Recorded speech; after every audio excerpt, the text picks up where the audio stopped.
January 1968. Highway 13 north of Saigon. Lieutenant James Morrison sits in the commander's cupola of his M48A3 Patton tank. He's confident, almost cocky. He has 52 tons of American steel beneath him, a 90mm main gun, 3 machine guns, armor that can withstand anything the Viet Cong have. His tank is leading a column of 4 M48s. They're escorting a supply convoy to Firebase Thunder. The road cuts through rubber plantations, dense vegetation on both sides. Perfect ambush terrain. But Morrison isn't worried. Viet Cong don't attack tanks. They can't. They have rifles. Maybe some recoilless rifles. Nothing that can hurt an M48. The tank commander in World War II worried about German 80s, about Panzerfausts, about other tanks. Morrison's biggest concern is boredom. The Viet Cong scatter when they see tanks. They hide. They wait for easier targets. Tanks own the battlefield. That's what he learned at Fort Knox. That's what every tanker believes. 2 miles up the road, Nguyen Van Duke crouches in a spider hole beside Highway 13. He's 19 years old. Viet Cong for 2 years. In his hands, he holds a weapon he's fired exactly twice in training. An RPG-7, Soviet-made rocket-propelled grenade launcher. It looks primitive. A tube with a crude sight. The grenade looks like an oversized bullet with fins. His commander told him the RPG-7 can destroy American tanks. Duke doesn't believe it. He's seen the tanks. They're massive, loud, terrifying. The ground shakes when they pass. How can this tube in his hands stop something like that? But his orders are clear. Wait for the lead tank. Let it pass. Aim for the side armor. Fire. Then run. Don't wait to see if it worked. Just run. The Americans will saturate the area with machine gun fire. Staying means dying. Duke hears the tanks before he sees them. The rumble of diesel engines, the clank of tracks. He's shaking. His hands are wet with sweat. This is insane. He's going to fire a tube at a tank. Then the Americans will kill him. This is how he dies. The lead tank passes his position. Morrison's tank. Duke waits, counts to 3, raises the RPG. The tank's side armor is exposed, 20 meters away. He aims, holds his breath, squeezes the trigger. The back blast is enormous. Dust and debris explode behind him. The rocket streaks toward the tank. It looks slow, like he could track it with his eyes. But it's moving at 300 meters per second. It crosses the distance in a fraction of a second. The shaped charge warhead hits the M48's side armor, right below the turret. The explosion sounds different than Duke expected. Not loud, almost a thump, like hitting metal with a hammer. Then the tank stops. Smoke pours from the hatches. The turret doesn't move. The machine guns go silent. The other tanks in the column halt. Duke doesn't wait. He drops the RPG and runs. Behind him, machine gun fire tears through the vegetation. But he's already gone. Disappeared into the jungle. Inside Morrison's tank, everything is chaos and fire. The RPG penetrated the side armor. The shaped charge jet punched through 3 inches of steel like it wasn't there. The molten metal and explosive force filled the crew compartment. The loader is dead. The gunner is screaming. Morrison is on fire. The driver is trying to evacuate, but the escape hatch is jammed. The other tanks spray the jungle with machine gun fire. They're firing at nothing, at everything, trying to suppress an enemy they can't see. The convoy stops. Infantry dismounts. They secure the area. Find nothing. No bodies. No weapons. Just empty spider holes and drag marks where the Viet Cong pulled back. Morrison survives. Barely. Second and third degree burns over 40% of his body. His crew isn't as lucky. 2 dead, 1 crippled. The tank is a write-off. The shaped charge destroyed internal systems. Killed the crew. Rendered 52 tons of American armor into scrap metal. With a weapon that cost $500. Fired by a teenager who'd trained for 2 days. From a hole in the ground. And this wasn't unusual. This was the new reality of armored warfare in Vietnam. A reality American tankers were only beginning to understand. That their invincible tanks could be killed by peasants with tubes. That armor meant nothing against shaped charges. That the doctrines they'd learned about tank warfare were obsolete before they arrived in country. The RPG-7 changed everything. And American tankers would learn this lesson in blood and fire over the next 7 years. Until every tanker in Vietnam feared the sound of that distinctive whoosh. Until they understood that, in this war, being inside a tank didn't mean safety. Sometimes it meant being trapped in a metal coffin when the shaped charge came through the armor. This is the story of how a primitive weapon defeated the most advanced tanks in the world. How American armor doctrine failed in the jungle. How the Viet Cong and NVA turned American technological superiority into a liability. And how tankers learned that, in Vietnam, nothing was invincible. In 1965, the United States Army deployed the M48A3 Patton tank to Vietnam. It was a good tank, a proven design, evolution of the M47, which itself evolved from the M46. The M48 had fought in Middle Eastern wars, performed well. American tankers trusted it. The M48A3 weighed 52 tons. Had a 90mm main gun that could kill any known Soviet tank. 3 machine guns. A .50 caliber on the commander's cupola. A coaxial 7.62mm next to the main gun. Another 7.62mm for the loader. 120mm of armor on the front glacis. 76mm on the turret front. 51mm on the side hull. The armor was designed to defeat Soviet tank rounds. The 90mm gun could penetrate 300mm of armor at 1,000 meters. The tank could cruise at 30 miles per hour. Had a range of 288 miles. It was designed for the plains of Europe. For tank-on-tank warfare against the Soviets. For the Third World War that never came. Vietnam wasn't Europe. There were no planes, no tank battles. The enemy didn't have tanks. At least not in the South, not in 1965. The terrain was jungle, rice paddies, and rubber plantations. Roads were narrow. Bridges were weak. Much of the country was impassable to armor. American commanders debated whether tanks were even useful in Vietnam. Some argued against deploying them. The terrain was wrong. The enemy had no armor. Tanks would be road-bound, vulnerable. Better to rely on infantry and helicopters. But the advocates won. Tanks provided firepower, mobile firepower. The 90mm gun could destroy bunkers. The machine guns could suppress enemy positions. The armor would protect crews from small arms fire. Tanks would give American forces an edge. So the tanks came. First, the Marines brought M48A3s to Da Nang in 1965. Then, the Army brought them. By 1967, there were over 600 tanks in Vietnam.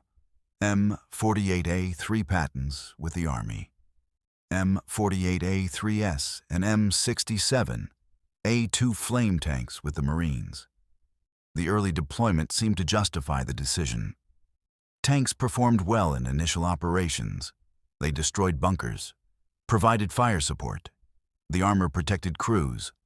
Viet Cong small arms fire bounced off harmlessly. The tanks were immune to rifle fire, immune to machine gun fire. The crews felt invincible. The Viet Cong noticed the tanks, but initially didn't worry much about them. Tanks were road-bound, predictable, easy to avoid. The Viet Cong didn't hold ground. When tanks appeared, they withdrew, melted into the jungle. Let the tanks pass, hit the infantry.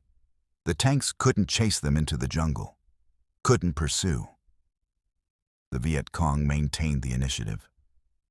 But this changed in 1967. The Viet Cong and NVA started receiving better weapons from the Soviets and Chinese. Better rifles, better machine guns, better artillery, and better anti-tank weapons. The RPG-2 had been in Vietnam since the early 1960s. It was the Soviet copy of the German Panzerfaust. Effective but limited. Range of 150 meters. Accuracy was poor beyond 100 meters. The warhead could penetrate about 180 millimeters of armor, enough to threaten an M48 side armor. But the short range meant the shooter had to get close, very close. Most Viet Cong weren't willing to get that close to a tank. The RPG-7 was different. It arrived in Vietnam in late 1967. More advanced, better range, better warhead, better accuracy. And it was much easier to use. The RPG-7 was a reusable launcher, a tube with a simple optical sight. The grenade was loaded from the front. It had a rocket motor. When fired, the initial propellant launched the grenade about 10 meters. Then the rocket motor ignited, propelled the grenade to 300 meters per second.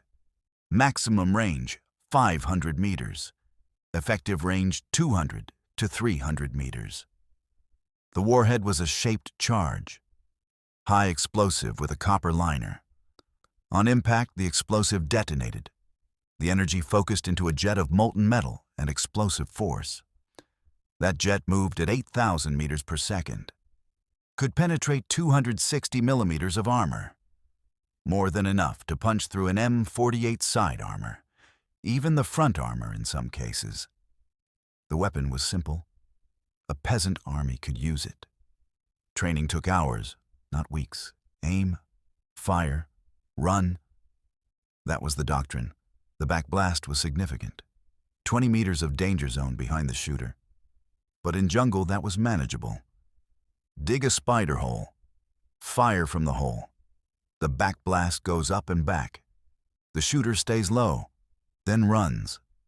The Viet Cong and NVA received thousands of RPG-7s starting in late 1967. They were distributed to main force units, to local force units.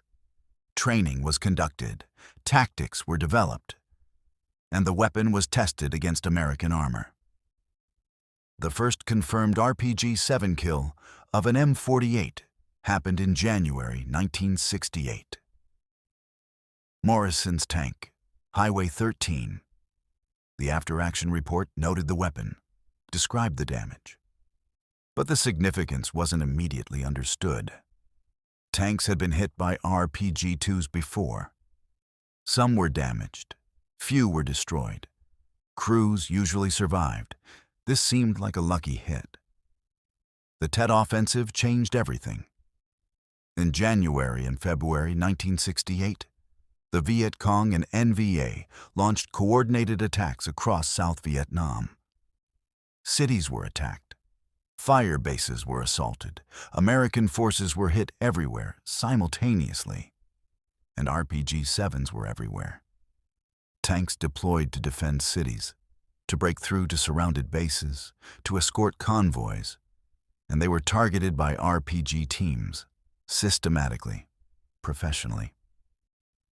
The Viet Cong had learned from early engagements, developed tactics, trained teams specifically for anti-tank operations. The standard tactic was simple. Ambush. Let the lead tank pass. Hit the second tank from the side. The shaped charge would penetrate. The tank would be disabled or destroyed. Then the RPG team would scatter. The Americans would suppress the area. Find nothing. The team would be gone. Some teams were more sophisticated. They'd use multiple RPG shooters, coordinate fire, hit multiple tanks simultaneously, or hit the same tank multiple times. The first hit might not kill it, but multiple hits would. The cumulative damage would overwhelm the crew, destroy the tank, turn it into burning wreckage. During Tet, 17 American tanks were destroyed. Dozens more were damaged. Most of the destruction came from RPG-7s, some from RPG-2s, some from recoilless rifles. But the RPG-7 was the primary threat, the weapon that American tankers were learning to fear. The tactics varied by terrain. In cities, RPG teams would fire from buildings. Upper floors provided good angles to hit tank tops. Roofs, thinner armor. The shaped charge would penetrate, kill or disable. Then the shooter would drop the launcher and escape through pre-planned routes. On roads through jungle, the classic ambush worked. Spider holes beside the road. Camouflaged, the team would wait for hours, days, until tanks appeared, then fire from 50 to 100 meters. Close enough for accuracy, far enough to maybe survive the response. Maybe. In rubber plantations, teams would use the trees for cover, fire and immediately move behind a tree.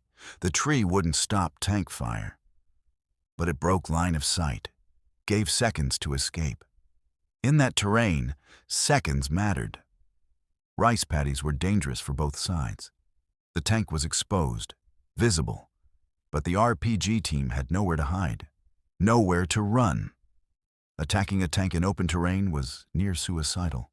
Most RPG teams avoided it, waited for better terrain. Patience was doctrine. The M48's armor protection varied by angle. The front glacis was 120 millimeters thick at 60 degrees. Effective thickness of 240 millimeters. The RPG-7 could penetrate 260 millimeters.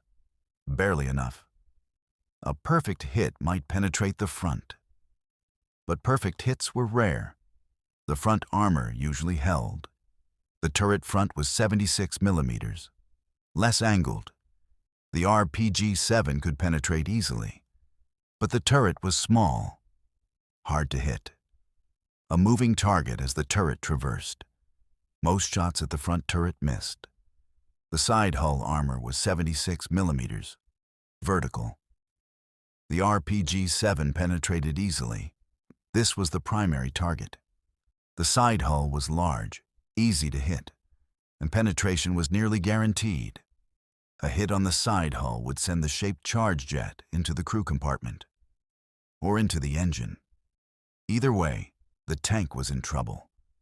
The rear armor was 51 millimeters, even weaker. The RPG-7 could penetrate from any angle. But getting behind a tank was difficult, dangerous. The coaxial machine gun could engage rear threats. The commander's .50 caliber could traverse. Attacking from behind meant being in the kill zone longer. The top armor was the weakest. 25 millimeters on the hull top, 22 millimeters on the turret top. An RPG-7 hitting from above would go straight through. But achieving that angle was difficult. Required elevation, a building, a hill. Terrain that provided that advantage was rare. When it existed, the Viet Cong used it. American tankers learned to fear certain terrain. Jungle roads with thick vegetation on both sides. Urban areas with multi-story buildings. Anywhere that provided cover and concealment for RPG teams. These areas became known as RPG alleys, places where tanks died. The psychological impact on crews was severe. Tankers had trained believing armor meant protection, safety. The tank was a fortress. Inside, you were safe from small arms, from mortars, from most threats. The armor was your shield. RPG-7s shattered that belief. The armor meant nothing against a shaped charge. You could be inside 52 tons of steel and still die in seconds, burned alive when the shaped charge penetrated, killed by shrapnel, by the jet of molten metal, by the blast pressure. The tank became a coffin. Crews started modifying their tanks, field expedient armor. They'd weld extra plates to the sides, attach spare track blocks, hang sandbags, anything to add thickness, anything to defeat the shaped charge. None of it worked well. The RPG-7's penetration was too much. The modifications added weight, reduced mobility, stressed the suspension, and didn't reliably stop the weapon. Some crews installed standoff armor, mesh screens mounted away from the hull. The idea was to detonate the shaped charge early, before it contacted the main armor. The jet would form in air, dissipate, lose effectiveness. This worked sometimes. Maybe 30% effectiveness, better than nothing. But it made the tank wider, harder to maneuver, and the Viet Cong adjusted. They'd aim for areas without screens, or use multiple shots. The first would defeat the screen. The second would kill the tank. Doctrine changed. Tanks stopped leading movements through dangerous terrain. Infantry would lead, scout for RPG teams, suppress likely positions, then the tanks would move, protected by infantry. This was proper combined arms doctrine, the way tanks were supposed to operate. But it was slower, more cautious. The tanks lost their shock value, their ability to lead and intimidate. Tankers learned to watch for certain indicators: fresh digging beside roads, disturbed vegetation, unnatural-looking positions. These might indicate spider holes, RPG positions. When spotted, the tank would engage, spray the area with machine gun fire, fire a main gun round, destroy the position before it could be used. This worked when the indicators were spotted. Often they weren't. The Viet Cong were expert at camouflage. The sound of an RPG firing became the most feared sound for tankers. A distinctive whoosh. The rocket motor. By the time you heard it, the grenade was already in flight. You had maybe 1 second, maybe less. Not enough time to react. Not enough time to do anything except brace for impact and hope it missed. If you were lucky, the round missed. RPG-7 accuracy decreased with range. At 200 meters, hit probability against a tank-sized target was maybe 50%. At 300 meters, maybe 30%. Shooters under stress, firing quickly, often missed. The round would sail past, or hit low or high, miss by meters. The crew would breathe, traverse toward the firing position, engage with everything, return fire, suppression, vengeance. If you were unlucky, you'd hear the impact. A loud crack bang, the shaped charge detonating. Then it depended on where it hit and whether it penetrated. Hit the front. Maybe you're okay. The armor might hold. Hit the side? You're probably in trouble. Penetration likely. Then it's chaos, fire, screaming, trying to evacuate, or trying to fight the fire, or dying. The worst were the mobility kills. The RPG would hit the track, or the drive sprocket, break the track, immobilize the tank. Now you're a stationary target. Can't maneuver, can't retreat. The crew has to decide. Stay with the tank and fight from a fixed position, or abandon it and risk getting shot during evacuation. Neither option is good. Both get people killed. Some tanks were hit multiple times in single engagements. The first hit might not penetrate, or might cause minor damage. The crew stays in the fight, returns fire, then a second RPG hits, then a third. The cumulative damage overwhelms. Systems fail. Ammunition cooks off. The crew has to abandon, under fire, in chaos. The survival rate for crews bailing out under fire was about 60%. 4-man crew. On average, 1 or 2 wouldn't make it.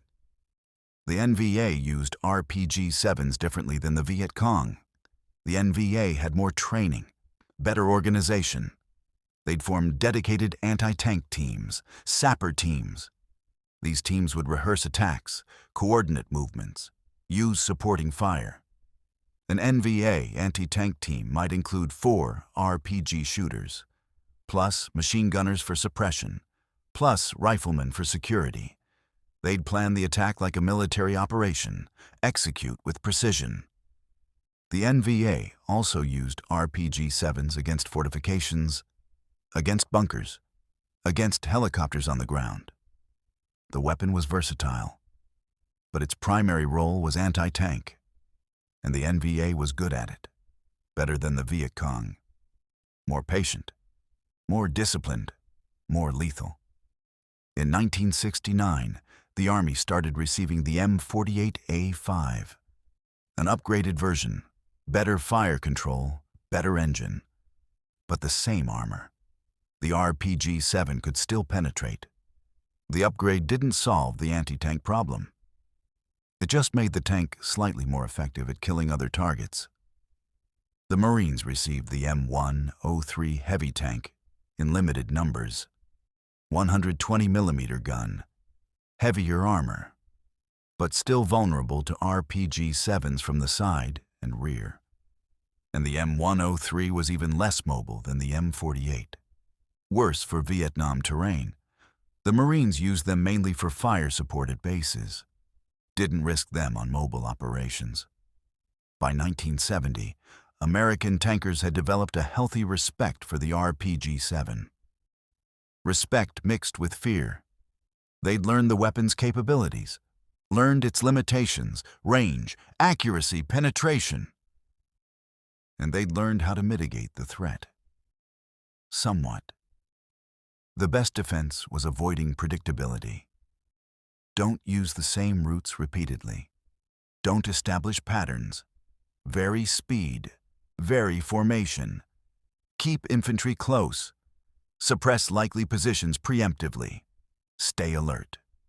Watch for indicators. React fast when engaged. But even with all precautions, RPG-7s still killed tanks. Still killed crews because the fundamental problem hadn't changed. The shaped charge could penetrate the armor. The Viet Cong and NVA had thousands of launchers, and they were willing to die to kill a tank. That combination was nearly impossible to defeat. The statistics tell the story. From 1965 to 1973, the U.S. military operated about 600 tanks in Vietnam at any given time. Over the course of the war, approximately 1,900 M48 tanks were deployed. Of those, 254 were destroyed. Most were total losses, burned-out hulks that couldn't be recovered or rebuilt. RPG-7s accounted for about 60% of tank losses. 152 tanks destroyed by RPG-7s, the weapon that American intelligence initially dismissed as primitive and ineffective. The weapon that cost $500 destroyed tanks worth $700,000 each. The cost exchange ratio was laughable, 1,400 to 1. The Soviets could provide RPG-7s faster than America could replace tanks. The crew casualty rate was significant. 254 tanks destroyed means roughly 1,000 crew positions. Not all crew members died when their tank was destroyed. Many survived, evacuated, recovered. But the casualty rate was about 40%. 400 American tankers killed, many more wounded, burned, crippled, lives destroyed by a weapon they'd been trained to believe couldn't hurt them.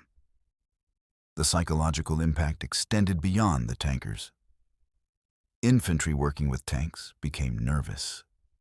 They knew tanks attracted RPG fire. Being near a tank when the RPG teams opened fire was dangerous. The machine gun suppression, the chaos, the explosion. Infantry started keeping their distance. The coordination between armor and infantry degraded. The combined arms doctrine broke down under the stress.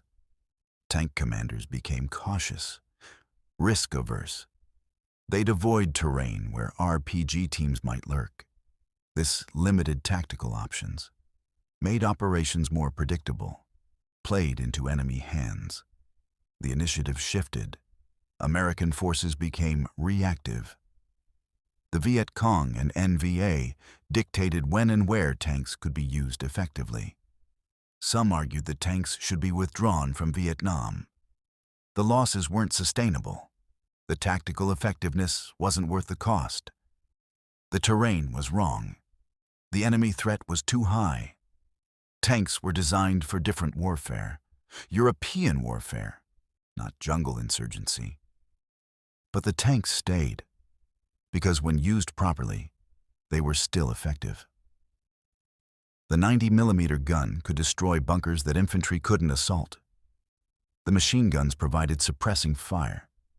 The armor, despite its vulnerability to RPG-7s, still protected against most other threats. Tanks remained useful, just not invincible. Never again invincible. The doctrine adjusted to reality. Tanks operated with extensive infantry support, never alone, never exposed, always cautious, always aware that somewhere in the jungle, a teenager with an RPG-7 might be waiting, might be patient enough, brave enough, lucky enough to fire that single shot that would turn 52 tons of American steel into burning wreckage. By 1972, American ground forces were withdrawing. The tanks were going home, or being turned over to the South Vietnamese. The ARVN received hundreds of M48s, received training, received doctrine. But they didn't receive the hard-earned lessons that American tankers had learned in blood. When the NVA launched the Easter Offensive in 1972, they brought tanks, Soviet T-54s and Chinese Type 59s. This changed the calculus. Now the M48s faced enemy tanks. The 90mm gun was effective. The M48 could kill T-54s. Tank-on-tank warfare. What the M48 was designed for. But the NVA also brought thousands more RPG-7s. The ARVN tankers faced the same threat American tankers had faced, and learned the same lessons, often fatally. When Saigon fell in 1975, hundreds of M48 tanks were captured. The NVA found them intact, abandoned. Some were incorporated into NVA service. Others were studied, examined. The armor that had failed to stop RPG-7s was analyzed. Vietnamese engineers understood what American tankers had learned. Modern armor was vulnerable to shaped charges. The age of tank invincibility was over. The lessons from Vietnam influenced American armor development. The M1 Abrams, developed in the 1970s, featured composite armor, specifically designed to defeat shaped charges. Layers of different materials, steel, ceramics, depleted uranium in later versions. The composite armor could withstand RPG hits. Usually, the vulnerability that killed M48s in Vietnam drove the design of the next generation. But the fundamental lesson remained. No armor is invincible. Every defense has a counter. Every technology has a weakness. The RPG-7 proved that asymmetric warfare works. That a poor nation with simple weapons can defeat a rich nation with complex systems. that willingness to sacrifice matters more than technological superiority. American tankers who served in Vietnam remember the RPG-7 with respect and fear. They remember the sound, the whoosh of the rocket motor, the crack bang of the shaped charge, the screaming, the fire, the friends who didn't make it out, the tanks that became coffins. They remember arriving in country believing they were invincible, protected by armor, superior firepower, American technology. And they remember learning, often in a single terrible moment, that none of it mattered, that a teenager in a spider hole could kill them all, that the tank they trusted was a liability as much as an asset. The M48 Patton was a good tank, well designed, reliable, effective in the role it was designed for. But it wasn't designed for Vietnam, wasn't designed to fight an enemy armed with modern anti-tank weapons, wasn't designed for terrain that negated mobility and exposed vulnerabilities. The tank performed as well as could be expected given the circumstances. But the circumstances were wrong. The doctrine was wrong. The assumptions were wrong. American commanders thought tanks would dominate the battlefield like they did in World War II and Korea. They thought armor meant protection. They thought the enemy couldn't threaten tanks. They thought wrong. The RPG-7 proved them wrong, proved that technology has limits, that armor can be defeated, that a $500 weapon can kill a $700,000 tank, that peasants with tubes can stop the most powerful military on Earth. And it taught a generation of tankers that invincibility is an illusion, that safety is relative, that confidence must be tempered with respect for the enemy's capability. These lessons were learned in fire and blood, by 254 destroyed tanks, by 400 dead tankers, by thousands of men who climbed into their steel fortresses each morning knowing it might become their coffin. Lieutenant James Morrison survived his burns, spent 2 years recovering, multiple surgeries, skin grafts, pain that never fully went away. He was medically retired in 1970, never went back to Vietnam, never got in another tank. The memory of that day on Highway 13 stayed with him. The whoosh, the impact, the fire, the screaming, his loader's face, his gunner's last words. He tried to tell people what it was like, tried to explain that tanks weren't safe in Vietnam, that the enemy had weapons that could kill them, that the doctrine was failing. Few listened. The institutional army didn't want to hear it, didn't want to admit that American armor was vulnerable, that tankers were dying in preventable ways, that the tactical assumptions were wrong. Other survivors had similar experiences, tankers who'd been hit, who'd seen their friends die, who understood viscerally what the RPG-7 could do. They tried to share the knowledge, improve the training, change the doctrine. Some succeeded. Most were ignored. The institutional inertia was too strong. The investment in existing doctrine too deep. The admission of vulnerability too painful. It took years for the lessons to be fully incorporated, for doctrine to change, for training to reflect reality. By then, the war was over. The tanks were gone. The lessons learned at such cost were filed away, studied by historians, taught in armor schools. But the urgency was gone. The immediate threat had passed, until the next war, and the next.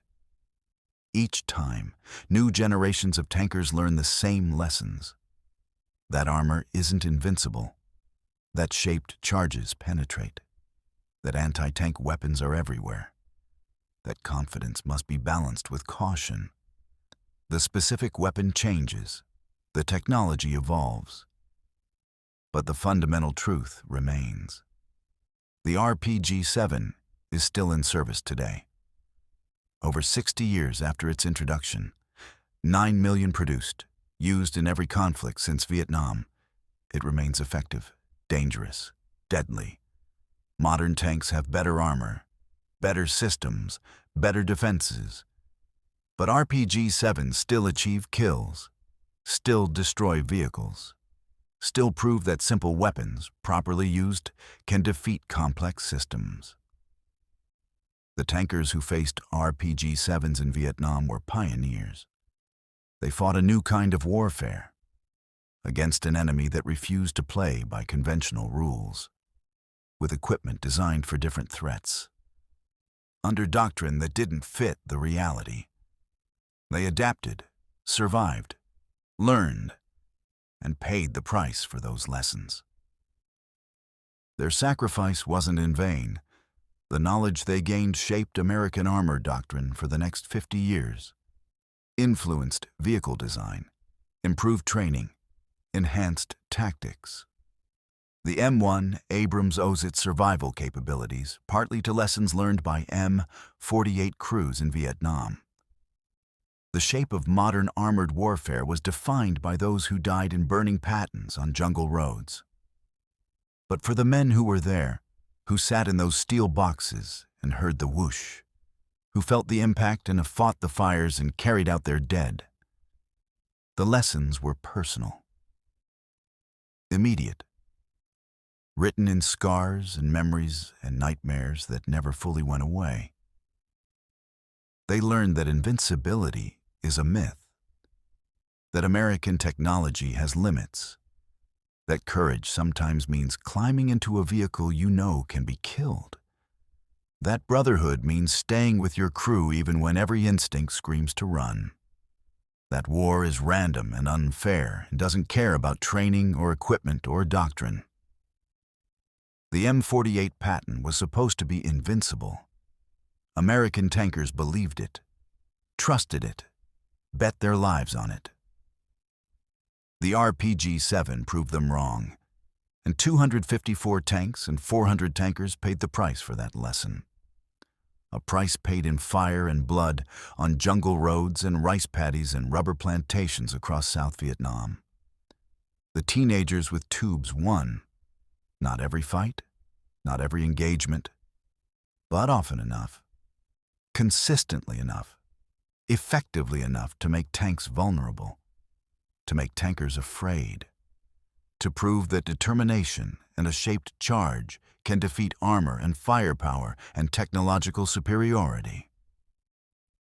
That was the lesson, the hard lesson, the lesson written in destroyed tanks and dead crews and shattered assumptions. American armor wasn't invincible in Vietnam. The RPG-7 made sure everyone learned that truth, whether they wanted to or not. The RPG-7 could stop American tanks with shaped charges, but the rifle that dominated the jungle worked on completely different principles. The AK-47 became legendary not for its power, but for its reliability in conditions that destroyed American weapons. When soldiers saw it keep firing after being buried in mud and submerged in rivers, they stopped laughing and started fearing. If you want to know why that rifle won the jungle, check out American soldiers laughed at the AK-47 until it kept firing in the jungle rain. And subscribe for more untold stories from the Vietnam War.